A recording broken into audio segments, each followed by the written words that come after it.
pode abrir esse encontro sem antes convidar o nosso convidado especial. É ele que vai conduzir, é dele que a gente vai falar um pouquinho, não só hoje, mas ao longo dos nossos encontros. Você já deve estar com o teu estudo em mão aí, né?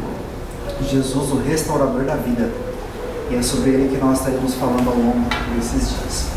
Vamos orar? Assim como você está.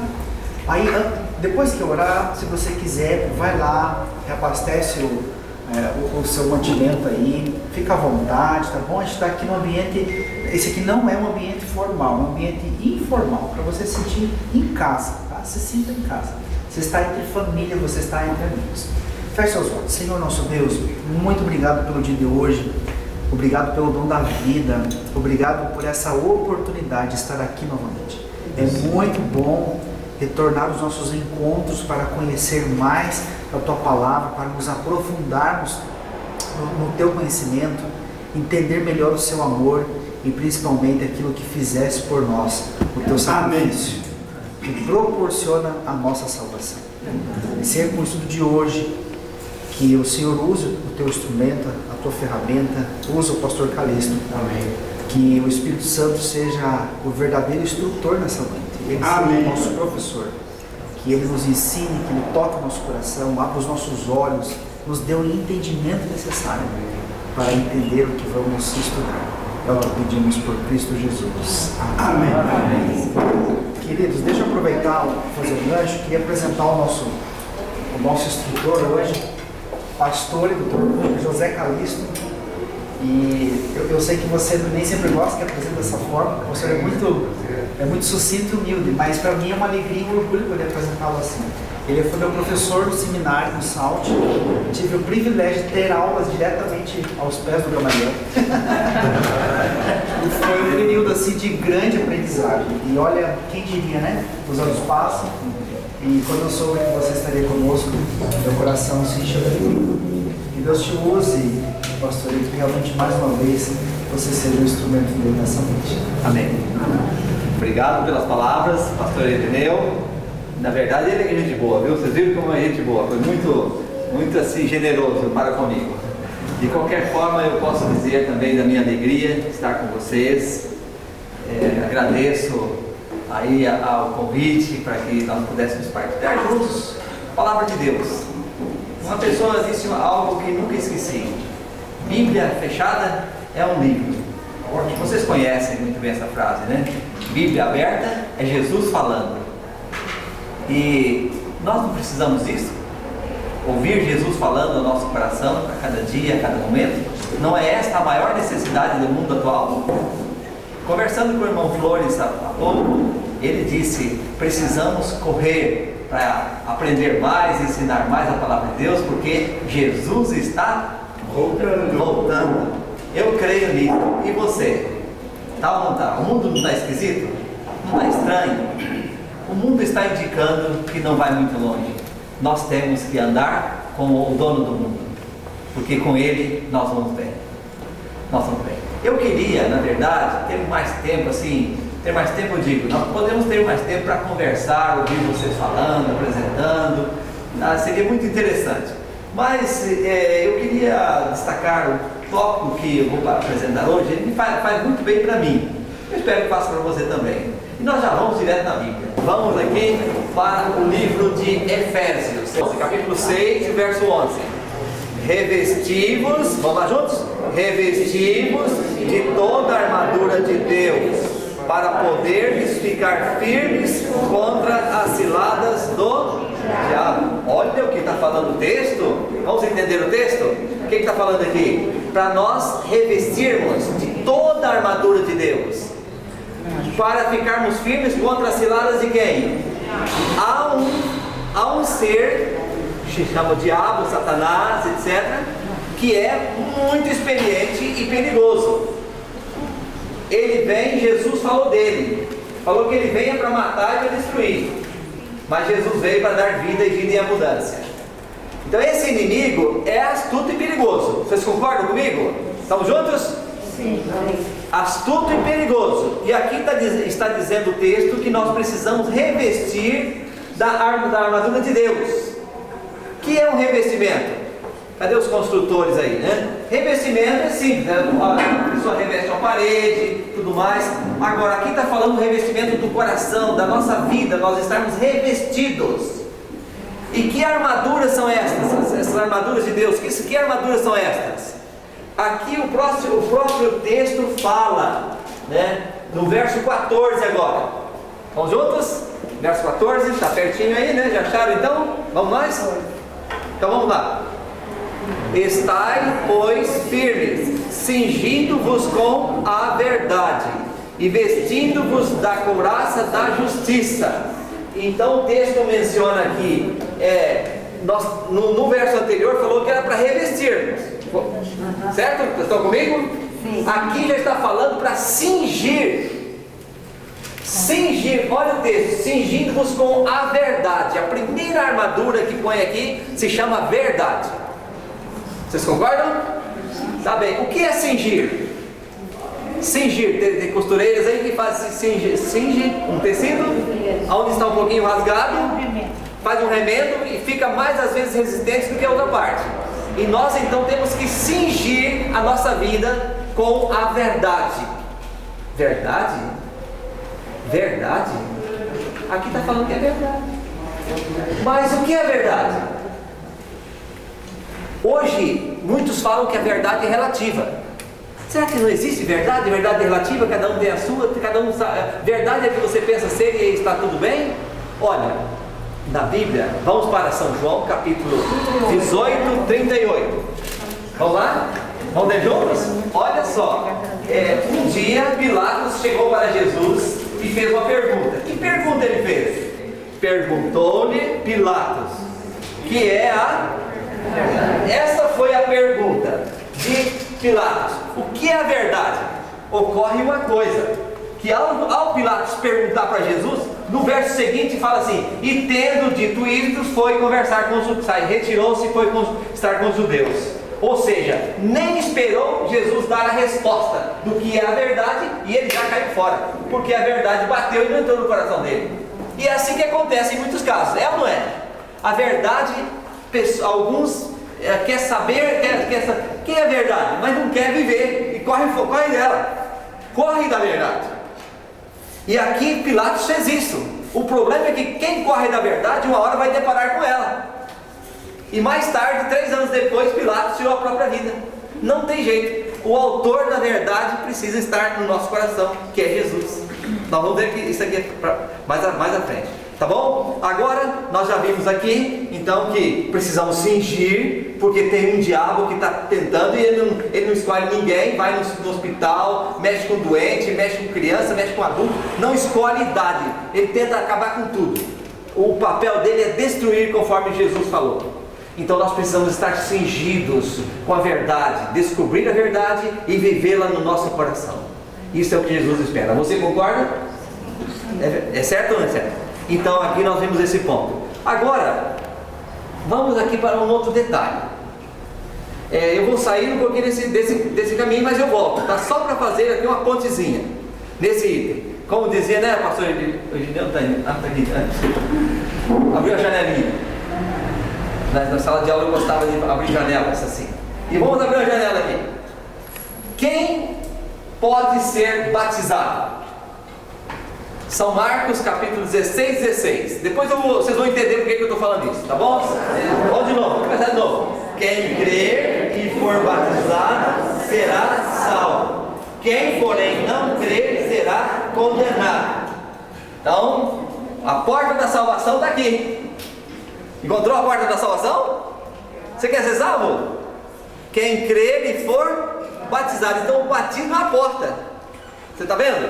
É a porta, o batismo é a porta. Está aqui, o texto está dizendo. Agora vem um detalhe. Quem crer e for batizado será salvo. O diabo crê? Vamos para Tiago. Vai para Tiago agora, capítulo 2, verso 19. Lá no finalzinho, quase no final da Bíblia. Vamos lá. Tiago, capítulo 2, verso 19. Depois de Hebreus, perto de Pedro. Olha o que o texto fala. Crês tu que Deus é um só? Fazes bem. Até os demônios creem e tremem. Pronto. Então, se eles creem, eles podem ser batizados? Você não leu um texto anterior que diz assim: quem crer e for batizado será salvo? Leu ou não leu? Sim. Mas aqui está dizendo que os demônios creem e tremem. Então eles podem ser batizados? Claro que não, muitos vão dizer. Mas por que não?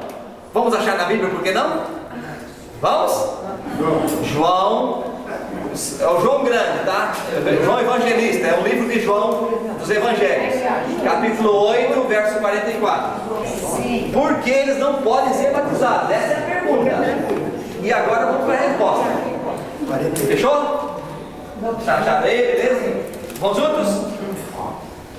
Olha só, Jesus aqui estava falando com os fariseus, tá? Ele foi muito duro com os fariseus. E olha só o que ele disse. Posso ler? Podemos ler? Vocês também, vamos lá. Vós sois do diabo, que é vosso pai, e quereis satisfazer os desejos. Ele foi homicida desde o princípio e jamais se firmou na verdade, porque nele não há verdade. Quando ele profere mentira, fala do que lhe é próprio, porque é mentiroso e pai da mentira.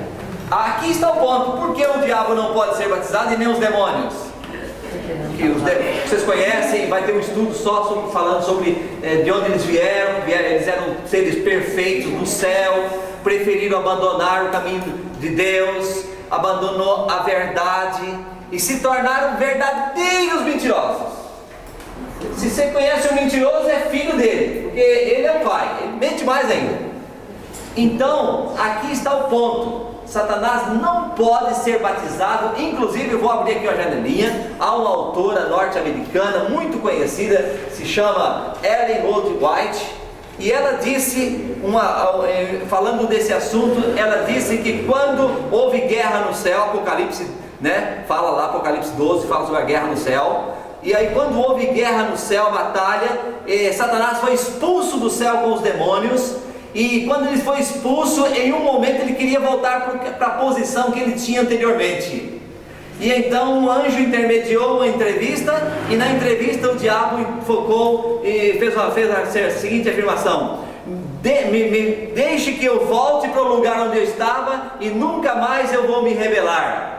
E Jesus, conhecendo o intento do coração do inimigo, porque ele conhece o nosso coração, conhece o coração de todos os seres que vivem, anjos e seres humanos, e Jesus, com lágrimas nos olhos, disse: nunca mais haverá no céu lugar para você e para os que se rebelaram. Passou a oportunidade deles. Eles tiveram pontos de prova e não se firmaram no lado de Deus, decidiram. E Deus, conhecendo tudo, disse: nunca mais, com lágrimas nos olhos, porque Jesus sabia que eles não tinham um arrependimento sincero. Jesus sabia disso. Então Jesus disse: nunca mais. Aí o diabo fez a outra pergunta: como ficará o céu sem a nossa presença? 1/3 dos anjos, são muitos anjos. E então Jesus disse: eu estou criando o ser humano, e aqueles que me aceitarem vão viver, vão morar no céu, no lugar dos anjos caídos. E lá tem um lugar para você. Lá tem um lugar para você. Amém? Eu creio nisso, e é muito em breve. O que há de vir, virá e não tardará. É bíblico. Hebreus fala isso. Você está entendendo? Então, voltamos aqui à pergunta: por que o diabo e seus anjos não podem ser batizados? Porque eles não se firmam onde? Na verdade. Fique atento a esse ponto aqui. Eles não se firmam na verdade. Agora vamos a uma outra pergunta. A pergunta é a seguinte. A pergunta já foi feita por Pilatos. Nós vamos só repeti-la. Qual foi a pergunta de Pilatos? O que é a verdade? O que é a verdade? Então nós vamos agora descobrir. O apóstolo Paulo disse que Deus tem uma igreja com a verdade. Pastor Calixto, sério? E qual é o nome dela? Deus não deu nome para ela. Porque se desse nome, o diabo ia lá e encheria de anarquia, sujeira. Mas Deus deu características dessa igreja. E nós vamos tentar descobrir. Quer ver? Vamos agora o que Paulo falou. 1 Timóteo 3,15. Vocês que vão me autorizar. Então vamos.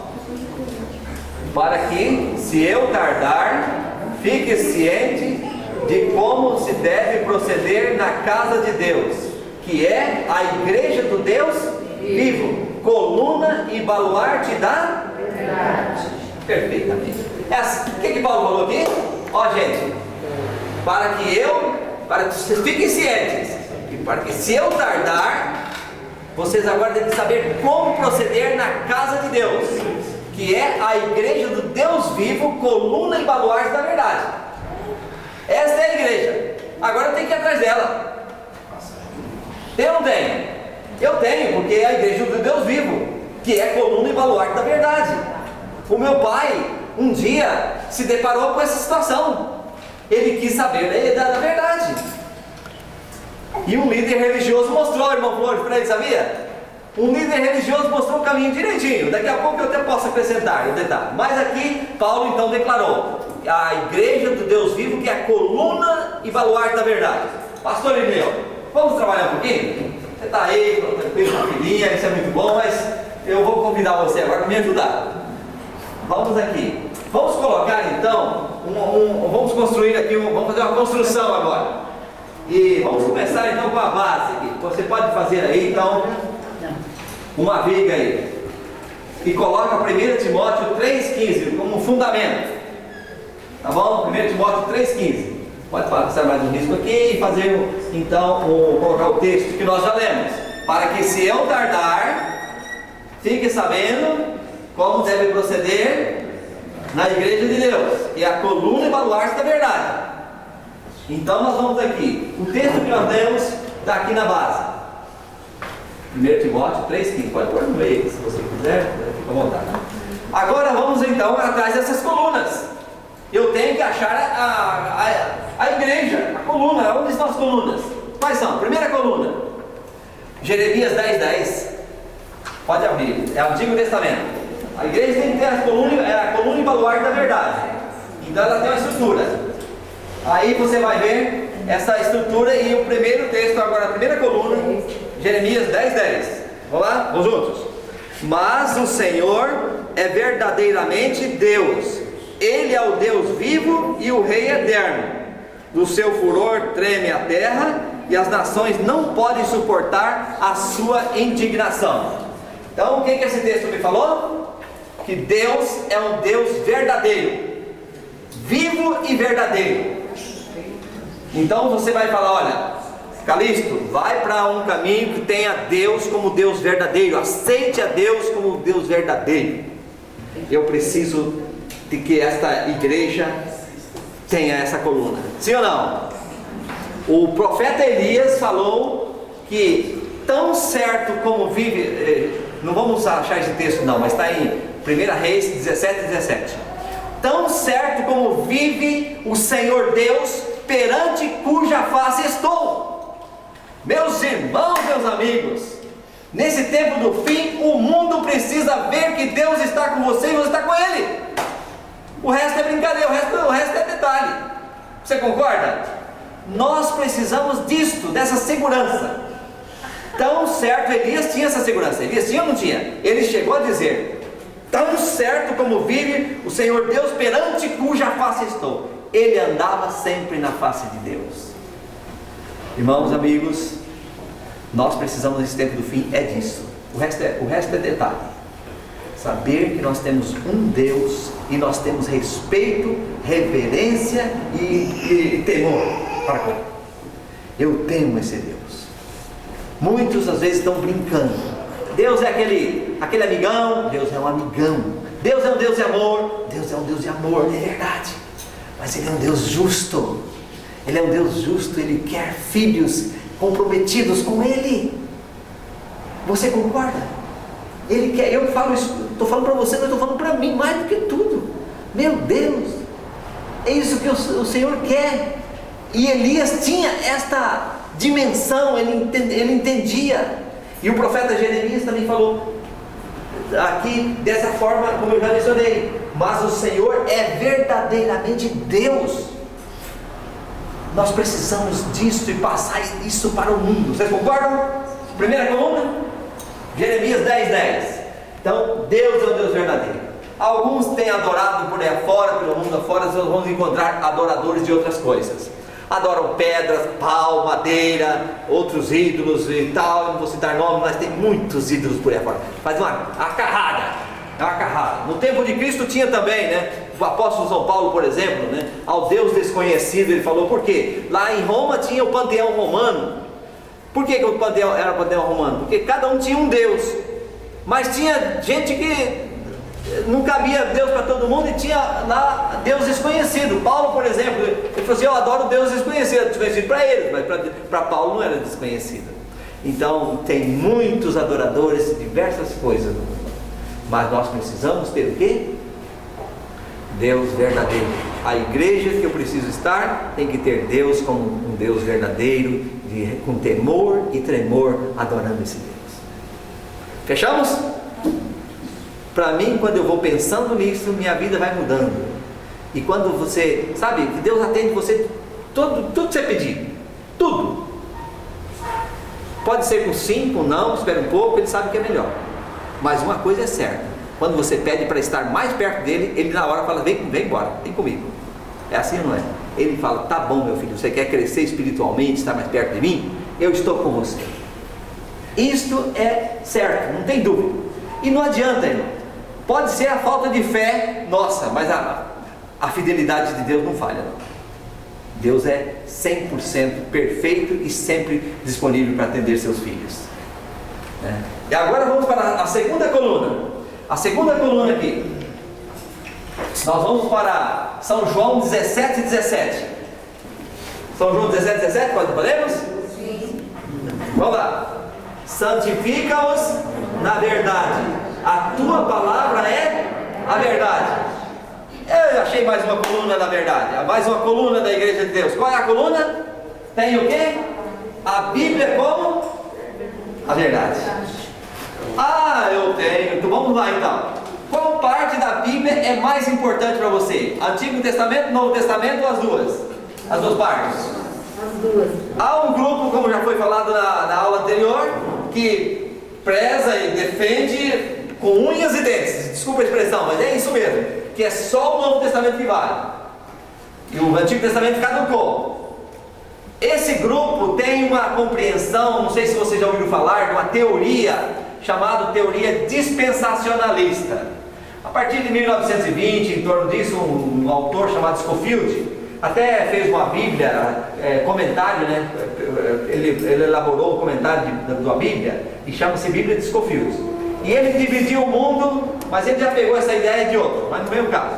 Aí dividiu o mundo em 7 dispensações. A dispensação da inocência, tempo de Adão sem pecar.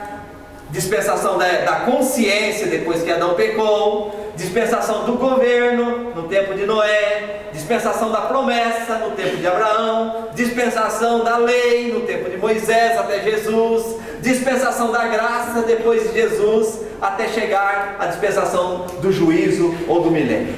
Dividiu. E o que é verdade para uma época, o que é importante para uma época, não é importante para outra época. O que vale para uma época, não vale para outra época. Então, o que era válido para o tempo de Moisés, segundo essa teoria, não é válido no tempo de Jesus para cá. Então aí anulam.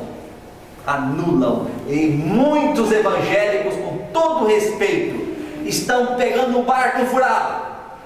Infelizmente, barco furado, estão indo por esse caminho. Pega só o que era importante no tempo da lei, não é importante no tempo da graça. Mas aí você entra na Bíblia e você vê diferente. Você vê que Jesus Hebreus 13:8, Ele é o mesmo ontem, hoje e eternamente. Malaquias, se eu não me engano, 3:7, eu, Senhor vosso Deus, não mudo, por isso não sereis consumidos.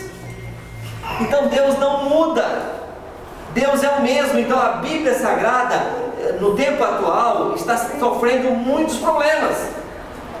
Se nós tivermos aqui algum irmão que, com todo respeito, irmão, se for católico, se for evangélico, eu estou dizendo aqui na teologia, tá bom? Com todo respeito a todos, mas na teologia você vê que há uma demolição da Bíblia. Destrói o texto bíblico, porque eu interpreto do meu jeito. Espera aí, eu posso ter a aplicação da Bíblia do meu jeito, eu aplico, mas eu interpretando a Bíblia é auto-intérprete. Vocês concordam comigo? Vocês estão me entendendo? Ela que se auto-interpreta. Então alguém diz assim: mas isso aqui não é mais para o meu tempo, não é mais para agora tudo mudou.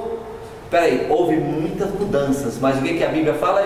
Isaías 40, versos 6 e 7 ali: seca-se a erva, murcha-se as flores, mas a palavra do Senhor permanece eternamente, não tem. Então quem tem que mudar é o ser humano, não é a Bíblia, não. Somos nós que temos que mudar, fazer as devidas mudanças, os ajustes para estarmos de acordo com a palavra do Senhor. Então, qual é a segunda coluna que vocês vão indicar para mim? A igreja, estou à procura, estou atrás de uma igreja. Qual é a coluna? A Bíblia. A Bíblia é a verdade. Deus é a verdade. E Ele deixou a sua palavra como sendo o quê? A verdade. Eu gosto muito de pensar nisso. Eu tenho uma outra aula que fala sobre essa sequência da Bíblia, desde o tempo quando não tinha Bíblia, como Deus preservou o conhecimento através das gerações que viviam quase 1000 anos, aí passava para o outro aquele conhecimento, e depois vinha até chegar em Moisés. Que coisa bonita! E depois da sequência de Moisés, não vamos entrar aqui, mas há uma coisa linda que chega até nossos dias, há uma corrente, nada se perde. Então a Bíblia Sagrada é um ponto essencial. Agora vem um detalhe.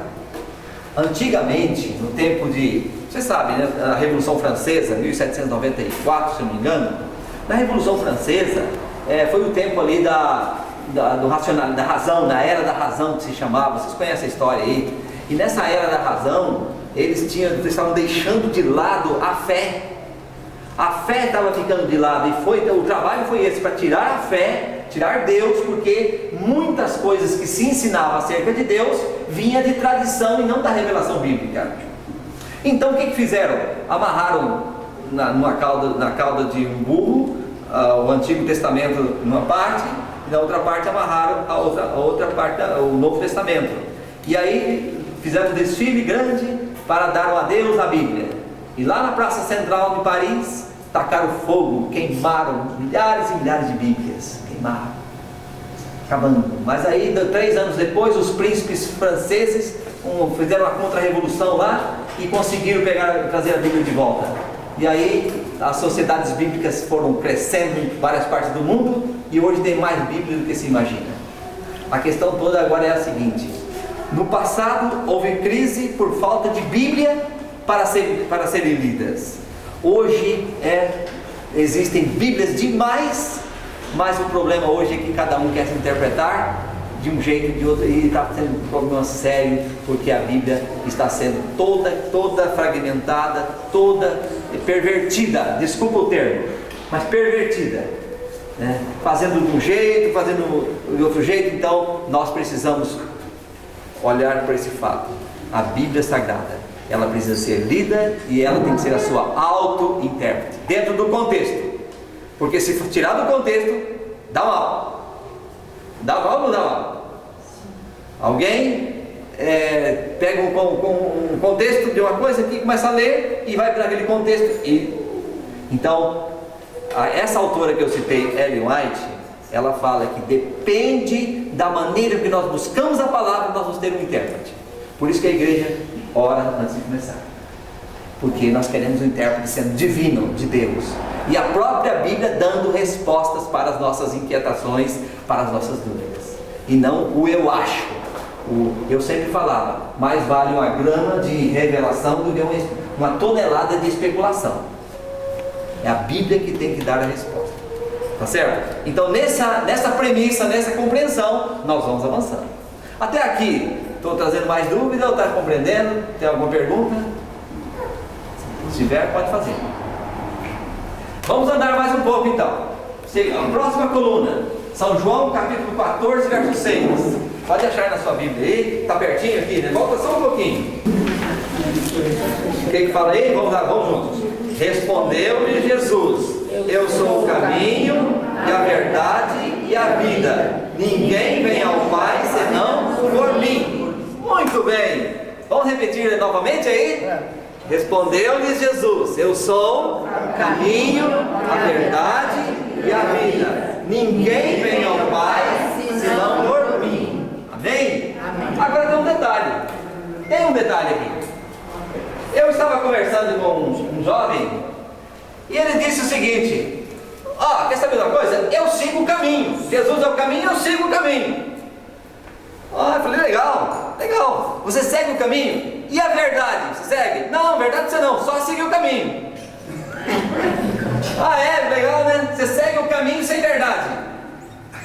O Jesus que a Bíblia me apresenta, ele tem caminho, ele é o caminho, a verdade e a vida. Não é possível chegar do caminho até a vida sem passar pela verdade. Esse não é o Jesus da Bíblia. Precisa passar pela verdade. Certo ou errado? Precisa passar, porque Jesus é o caminho, a verdade e a vida. Então, tirando a verdade fora, não sobra nada. A casa cai. Vocês concordam? Não é isso? Então agora vem um detalhe. Você vai para algumas... se eu citar nomes aqui de religião, eu quero deixar claro, todas as religiões têm pessoas sinceras, e Deus vai analisar a sinceridade de cada um e vai julgar cada caso. Não está no nosso mérito fazer isso. Porém, nós estamos avaliando a igreja de Deus, não religião. A igreja de Deus, que é a coluna e baluarte da verdade. Não foi isso que nós temos aqui? Então eu preciso agora ver a característica dessa igreja. Tem uma igreja que diz assim: Jesus não é Deus. Jesus é uma pessoa que foi criada um dia. Mas se você for lá para 1 João capítulo 5, verso 20, fala lá: este é o verdadeiro Deus e a vida eterna. Então Jesus é a vida eterna também. Jesus deixou a eternidade, deixou a sua glória no céu e se revestiu de quê? Da natureza humana.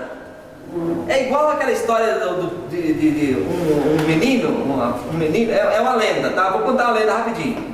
Então a lenda dizia assim, que o menino gostava muito de mexer com os pombos, com passarinhos. E ele então sempre jogava milho para os passarinhos. Acontece que na hora de pegar o bichinho para ter no seu colo e afagar o bichinho voava, ele chegava perto e o passarinho voava. E ele pensou: e como eu posso viver mais perto e os passarinhos me entenderem?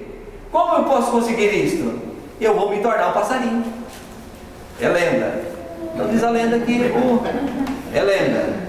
O passarinho, aquele cidadão, menino, se tornou um passarinho e viveu com os passarinhos, comeu com os passarinhos, entendia tudo de passarinho. Aí os passarinhos chegavam e brincavam com ele e tudo mais.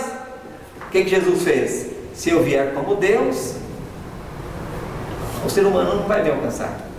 E outra coisa, qual era o problema aqui na terra? Qual era o problema na terra? O diabo conseguiu tomar o ser humano para ele. Foi ou não foi? Tomou o ser humano para ele e diz assim: eu sou o príncipe dessa terra, e quem vier aqui, qualquer ser humano que entrar aqui dentro, eu vou sujar tudo, eu vou transformar em pecador. Aí Jesus então já tinha um plano pré-estabelecido desde a eternidade, que se o ser humano caísse em pecado, ele viria para poder resgatar. Aí Jesus agora então, na plenitude dos tempos, na hora certa, ele chega e ele então vem em ser humano, com a natureza humana todinha. E agora ele vem com a natureza humana, mas não com os pecados humanos, como Adão, que era ser humano antes de pecar. Jesus também, aí vem, e Jesus agora entende o ser humano. Ele passou por todo o caminho que você passa, ele conhece tudo, né, acerca da nossa vida. E além dele conhecer tudo, o que ele fez ainda? Morreu para nos salvar, para nos redimir, resgatar, conseguiu a vitória. tudo que fez foi perfeito, tudo. E aí depois disso, o que ele fez? Subiu para a glória. E hoje ele está no céu, esperando você lá, intercedendo por você e esperando você lá. Amém por isso? Amém por isso? Aqui está. Esse Jesus eu tenho que conhecer. Eu tenho que conhecer esse Jesus e viver para Ele. Eu estava com 16 anos de idade. Eu nasci na igreja. Me batizei com 11 anos, lá em Maringá. E me converti com 16 anos. Chegou um momento que eu falei: Senhor, não tem muita coisa em mim, mas o que tiver eu quero entregar para o Senhor. Toma conta. E eu senti Deus então me chamando, me conduzindo para fazer a obra dele. Deus chama você também. Chama todos nós. Jesus é a figura central. Um dia eu estava meio na dúvida assim: Senhor, como é que eu vou entender Deus? Que confusão na minha cabeça. Aí veio à minha mente: entenda Jesus. Entenda Jesus, que se Deus tivesse vindo à terra para morrer, o Deus Pai, Ele faria tudo como Jesus fez. Não saía do caminho de jeito nenhum. Exatamente como Jesus fez, o Pai faria. Em tudo. Então entenda Jesus. Ele tem a natureza divina 100% e humana 100%. Muita coisa não vamos entender, mas básico é isso. 100% como nós, 100% como Deus. Ele é o nosso Redentor que está lá. Então eu preciso entender que Jesus é tudo para mim. Eu não posso ir para um caminho que fala que Jesus foi uma criatura. Não, para Ele salvar o ser humano, Ele precisava ser o Salvador e Ele precisava ser Deus também. Então Ele tem essas duas naturezas, tanto humana quanto divina. Vamos orar, nossa Deus. Senhor, obrigado, porque o Senhor nos concede a oportunidade de conhecer mais os Teus ensinos e nos preparar melhor para chegar no céu. Amém, Pai. Muito obrigado por todos os alunos que aqui estão. Amém. Todos que estão envolvidos no aprendizado, no conhecimento, e que cada um, Senhor, possa ter a porção do Espírito Santo para ter um melhor preparo, uma melhor compreensão daquilo que o Senhor espera para nós nesses últimos dias. Amém. Obrigado, Senhor, pela equipe que está trabalhando, preparando esse evento. Obrigado porque o Senhor nos ama. Obrigado porque Jesus morreu por nós. Amém. Despeça-nos a tua paz, a tua bênção, em nome de Jesus. Amém. Amém. Amém. Deus abençoe a todos. Amém.